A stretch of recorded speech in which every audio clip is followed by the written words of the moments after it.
It's been nearly a year since the French fire burned in Kern County, causing several evacuations of people living in the county. Now today, the Kern County Fire Department updated county supervisors, saying the French fire has been fully extinguished.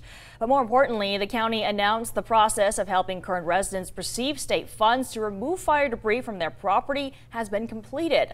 The Board of Supes had put in place an emergency proclamation due to that fire to help residents with emergency aid from the state.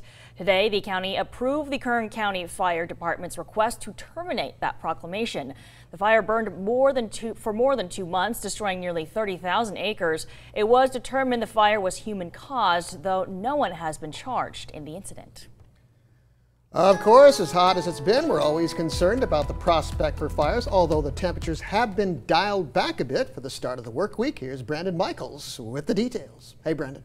Yeah, hey guys, and yeah, a little bit cooler here compared to where we have been. That area of low pressure off the coast, that's the reason for that. That helps a little bit of cooler air flow into Kern County. We don't really see too much of a change tomorrow, but this high pressure moving off to the east, it's just going to pull that moisture off to the east as well. So that's the one thing we don't have to watch out for tomorrow here in Kern County is any showers or storms. You can see the storm outlook pushes that line of storms well to the east, more towards Las Vegas than here in California. So a dry day tomorrow, but also with that low pressure off the coast, it's going to be a relatively cool day tomorrow. And again, I say relatively because it's going to be just a couple degrees below average for this time of year. 95 degrees, your high temperature tomorrow in Bakersfield. Same thing for Arvin, 92 at the base of the Grapevine, 95 over in Taft, 87 at Keene, and 100 at Ridgecrest for tomorrow. So even the places that are our general warm spots are starting to trend down, but still hovering in the triple digits there. Over in eastern Kern, winds, not a big story for us. We're looking at 20 to 30 mile per hour winds in eastern Kern, 15 to 20 here in the valley. That is typical for this time of year.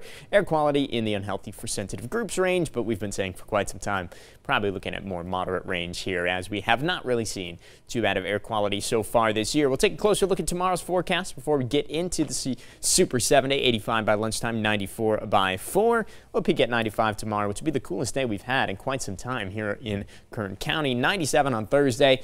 And then we do get back to that heat, 100 by Friday, and we're going to kind of hover right around 100 for the next several days here. So we do close out the forecast with some heat, but not a really big warm-up. No extreme heat in the forecast, and we're definitely thankful for that.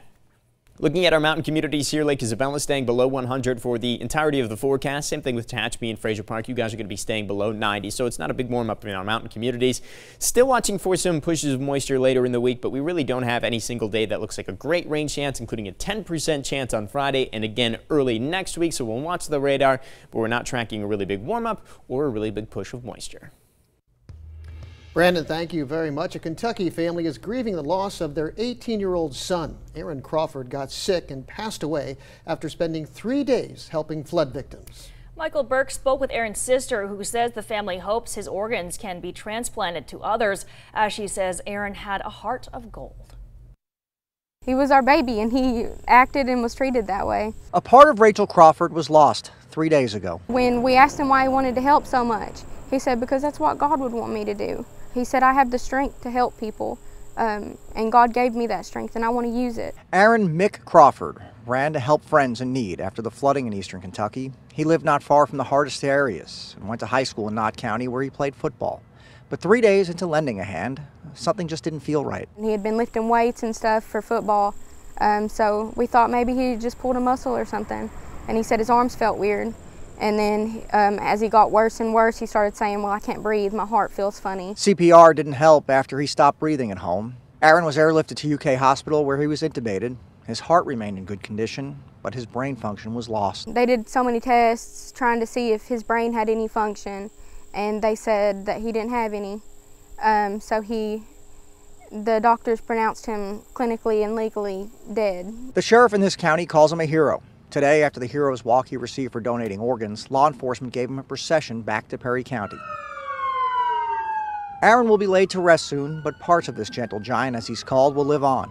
So it turns out that part Rachel lost may not be gone forever. I would absolutely love to meet them because one of them is getting his heart, and I want to listen to his heart again because that was my favorite part of him.